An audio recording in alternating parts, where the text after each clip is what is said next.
रात को अचानक राधिका मौसी को किचन से कुछ गिरने की आवाज आई। उन्होंने बाहर निकल के देखा तो किचन में उन्हें कोई सफेद साड़ी में दिखा।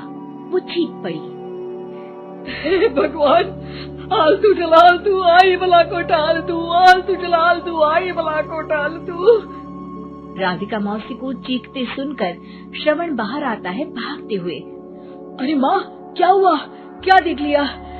दादी माँ आ गई क्या सपने में? अरे बेटा, रसोड़े में देख तो कौन है? श्रवण रसोड़े में झांक कर देखता है और उसे कोई नहीं दिखता अंदर। अब रसोड़े में तो कोई नहीं है माँ। कोई सफेद साड़ी में नहीं है क्या? नहीं माँ, कोई भी नहीं है। चिल्लम चिल्ली की आवाज सुनकर काजल भी वहाँ आ जाती है। अब क्या हो गया माँ जी? अरे बेटा, रसोड़े में एक चुड़ैल थी सफेद साड़ी में। अरे क्या कर रही थी वो अंदर? अरे बताया नहीं, कल आएगी ना तो पूछ लूंगी। चुड़ैल जी, आपका क्या प्लान है? माँ जी, रात बहुत हो गई है, आपने कोई बुरा सपना देखा होगा, चलिए सो जाइए। राधिका मौसी सोने तो चली जाती है पर उनको रात भर नींद ही नहीं आती। वो कुछ भी उलझुल बातें सोचने लगती है। कहीं चुड़ैल की वजह से तो घर में टेंशन नहीं हो रहा, कहीं उसी की वजह से तो वो दादी नहीं बन पा रही। सुबह जब राधिका मौसी रसोड़े में छानबीन करती है तो पाती है कि नींबू का अचार गायब है। चुड़ैल नींबू का अचार ले गई? मुझे तो ठीक नहीं लग रहा कुछ। चुड़ैल को भी पता है कि जिंदगी का असली मजा तो खट्टे में ही है। राधिका मौसी झट से श्रवण को फोन कर देती है।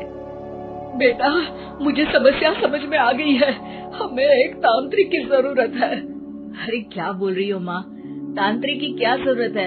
आप पूजा पाठ तो कर ही रही हो ना। आलतू जलालतू मंत्र सारे फालतू जैसे कुछ मंत्र पढ़ो, चली जाएगी अपने आप चुड़ैल। अरे नहीं बेटा, कभी चुड़ैल को कम नहीं समझते।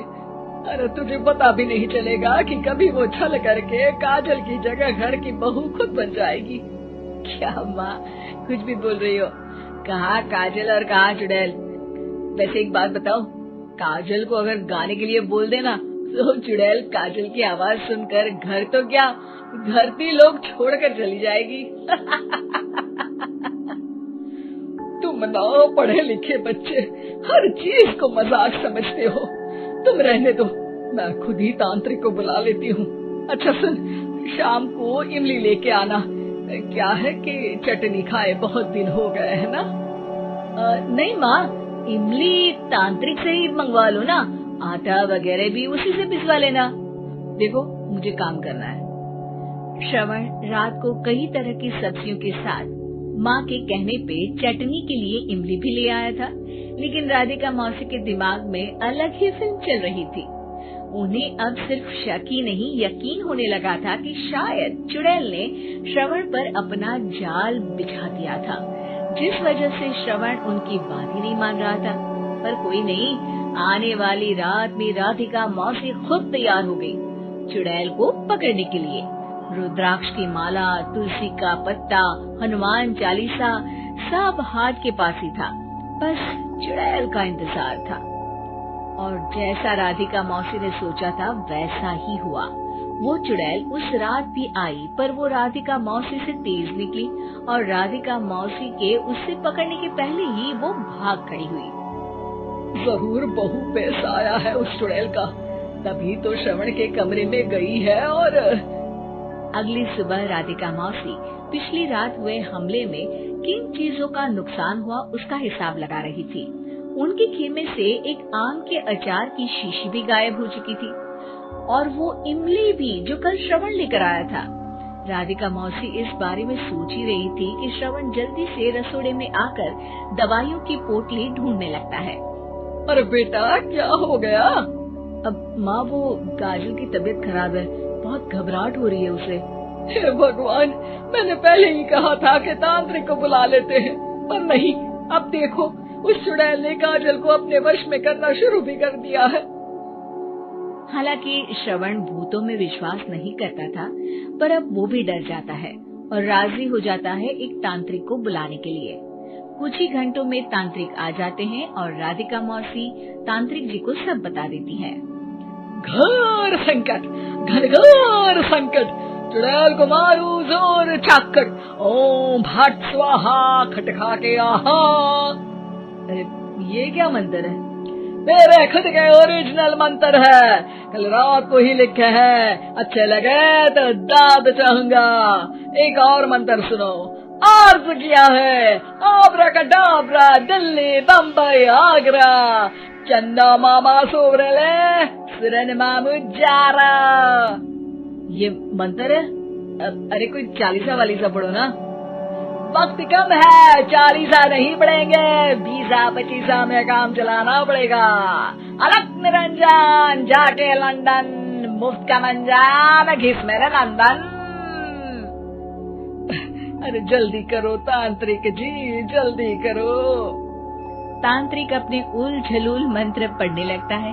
श्रवण को तांत्रिक पे शक होता है। वो अपने एक डॉक्टर दोस्त को कॉल कर देता है ताकि कोई अनहोनी हो तो इमरजेंसी में चीजें मैनेज हो जाए। तांत्रिक धुनी रमाता है जिसकी वजह से कमरे में काफी धुआं हो जाता है और जिसकी वजह से बहू की घबराहट बढ़ जाती है। अब भागेगी चुड़ैल। हाँ।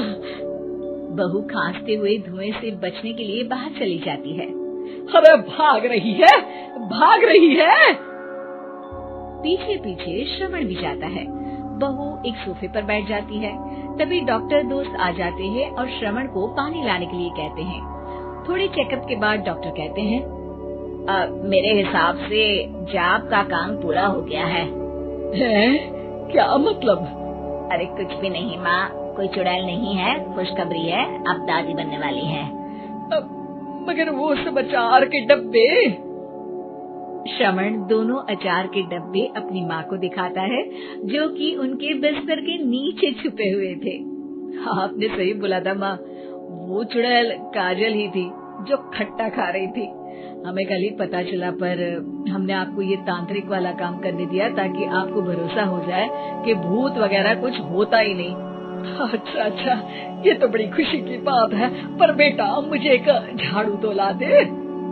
क्यों माँ? ये तांत्रिक का भूत उतारती हूँ मैं। अब तांत्रिक राधा मौसी के डर से घर से भाग निकलता है और राधा मौसी उसके पीछे भागती है। अरे संकट ये घनघोर है, तांत्रिक मुआ चोर है।